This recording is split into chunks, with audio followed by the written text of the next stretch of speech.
Sheikh Shahjahan from Minaka Pace area and he has been forwarded to the court. लेकिन गिरफ्तारी के बाद भी शाहजहां की हेकड़ी कम नहीं हुई। वो सीना तान बशीरहाट कोर्ट लॉकअप में जाते हुए दिखा। उसकी अकड़ ऐसी है मानो पुलिस का मेहमान हो। हम बताएंगे ये हेकड़ी और अकड़ क्यों है, लेकिन उससे पहले ये जान लीजिए शेख की गिरफ्तारी के बावजूद। नमस्कार दोस्तों, मैं कुमार श्रीकांत आपका स्वागत करता हूं सत्यपरक भारत के इस खास प्रोग्राम में। आज मैं बात कर रहा हूं शाहजहां शेख की गिरफ्तारी को लेकर और किस तरीके से ममता बनर्जी घबराई हुई हैं, परेशान हैं और ममता बनर्जी को सीधे तौर पर यह लगता है कि कहीं ना कहीं शाहजहां शेख अगर जेल जाता है, और वो एक तरीके से जेल जा ही रहा है, लेकिन ममता बनर्जी की सारी समस्याएं क्या है, सारी दिक्कत क्या है और आखिर उनको क्यों लगता है कि 24 का चुनाव अब उनके हाथ से गया। बल्कि 24 का चुनाव ही नहीं, आप भी समझिए कि जो 26 में विधानसभा चुनाव होगा उसको लेकर ममता बनर्जी क्यों डरी हुई हैं, क्यों काँप रही हैं। आपने शाहजहां शेख का वो वीडियो देख ही लिया है जिसमें वो व्यक्ति किस तरीके से अकड़ कर, यानी कि पुलिस आगे और वो शाहजहां शेख पीछे नहीं चल रहा है, वो आगे चल रहा है और शाहजहां शेख आगे चल रहा है और जो पुलिस है वो उसकी पीछे पीछे चल रही है, यानी कि शाहजहां शेख को कवर कर रही है। शाहजहां शेख के पीछे चलकर शाहजहां शेख के आदेशों का पालन कर रही। जैसे आपको पता है फिल्मों में कहते हैं कि वो फॉलो मी, तो शाहजहां शेख को फॉलो कर रही है पुलिस। और कितना महत्वपूर्ण है, आप समझिए कि हाईकोर्ट की आंखों में धूल झोंकने का काम एक तरीके से ममता बनर्जी ने किया।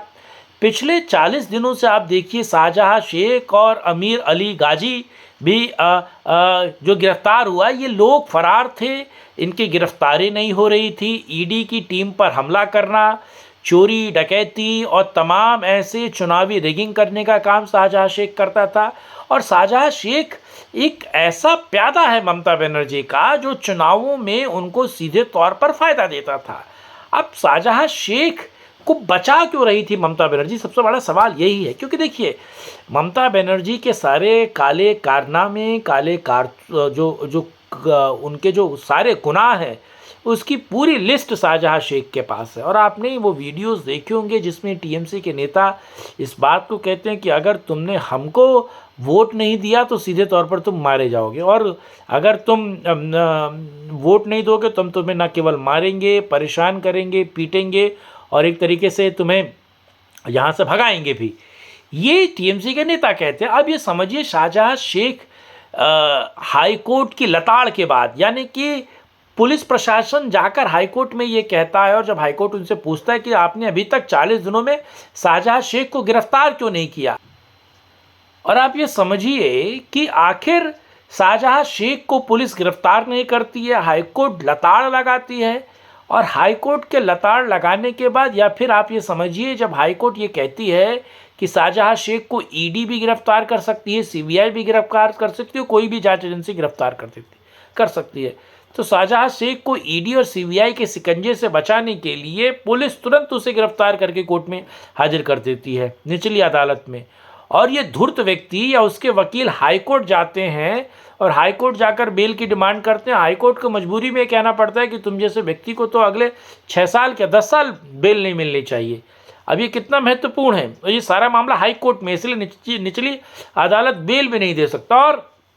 ममता बनर्जी ने डर के मारे क्यों पुलिस के हाथों उसको गिरफ्तार करवाया और 10 दिन की पुलिस रिमांड जो है बंगाल पुलिस के हाथ में है। अब ये समझिए, एक और पेच समझिए, अगर पुलिस की रिमांड है तो दूसरी जांच एजेंसी पुलिस से उस अपराधी को नहीं ले सकती है। जब तक वो जुडिशियल कस्टडी में नहीं जाता है बाय डिफ़ॉल्ट,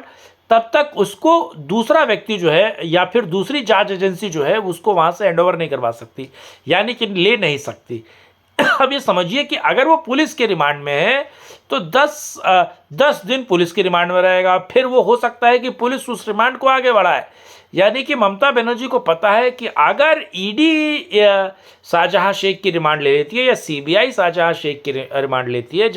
या फिर एनआईए, अब ये सोचिए कि इसमें जो राष्ट्रीय जांच एजेंसियां हैं वो तक इसमें लिप्त हैं, वो भी इस तरीके से जांच कर रही हैं। तो अगर उनके हाथों में कहीं ना कहीं ये सारी का कमान आती है या उनके हाथों में आप समझिए कि शाहजहां शेख की रिमांड आती है, तो सारे सच और ममता बनर्जी ने किस तरीके से ईडी अधिकारियों पर हमले का आदेश दिया। शाहजहां शेख ने ये सारे जुर्म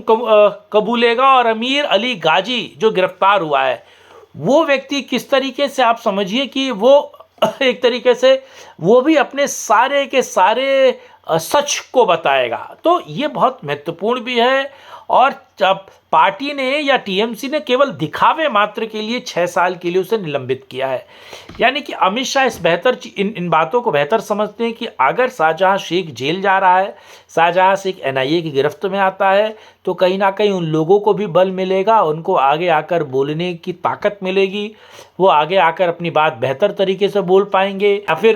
या फिर कहा जा सकता है कि उनको ताकत मिलेगी अपनी बात कहने के लिए और अपनी बात को बेहतर तरीके से बताने के लिए। अब बहुत महत्वपूर्ण ये है कि शाहजहां शेख अगर जेल जाता है तो टीएमसी के बहुत सारे नेताओं के वो नाम बोलेगा और कहीं ना कहीं वो ममता बनर्जी को भी के बारे में बताया कि ममता बनर्जी और टीएमसी ने किस तरीके से, और शाहजहां शेख और तमाम वो लोग जो तमाम घोटालों में जिनका नाम आता है वो भी समझना बहुत ज़रूरी है कि किस तरीके से वो लोग, उन लोगों ने ममता बनर्जी की सरकार को वित्त पोषण करने के लिए, उनको आगे बढ़ाने के लिए और एक तरीके से उनको इस तमाम चीज़ों में डालने का बहुत महत्वपूर्ण काम किया। अब एक और बहुत महत्वपूर्ण बात है, आप समझिए कि क्या 24 के चुनाव को लेकर उल्टी गिनती शुरू हो गई है? क्या ममता बनर्जी के पैर उखड़ने शुरू हो गए? क्या ममता बनर्जी को लगता है कि शाहजहां शेख और ये जो संदेश खाली है वो कहीं ना कहीं जिस तरीके से लेफ्ट पार्टी के लिए आप समझिए वीरभूम हुआ था या फिर नंदीग्राम हुआ था, वो कहीं टीएमसी के लिए संदेश खाली नहीं हो जाए? क्योंकि जिस तरीके से महिलाएं और आम आदमी अब ममता बनर्जी और टीएमसी के गुंडों के खिलाफ सड़क पर, और शाहजहां शेख के भाई का घर फूंक देना, शाहजहां शेख के विरोध में पूरी जनता का खड़ा हो जाना, और ये ऐसा नहीं है, ये स्वयं स्फूर्त है, ये किसी पार्टी ने नहीं करवाया, ये खतरे की घंटी ममता बनर्जी के लिए और जो जांच एजेंसियां सेंट्रल कमांड की है उनको पता है कि आज नहीं तो कल शाहजहां शेख उनके कब्जे में आएगा और शाहजहां शेख पर फिर वो जो कार्रवाई होगी, जिस तरीके से उसको ट्रीट किया जाएगा और किस तरीके से शाहजहां शेख के इस पूरे के पूरे नेक्सस को निस्त नाबूद किया जाएगा, इस पर भी मेरी नज़र रहेगी। वो लगातार मैं आपको बताऊंगा। लेकिन ये वीडियो आपको कैसा लगा, प्लीज़ वीडियो को लाइक कीजिएगा, चैनल को सब्सक्राइब कीजिएगा, वीडियो को डिफरेंट प्लेटफॉर्म पर शेयर कीजिएगा, साथ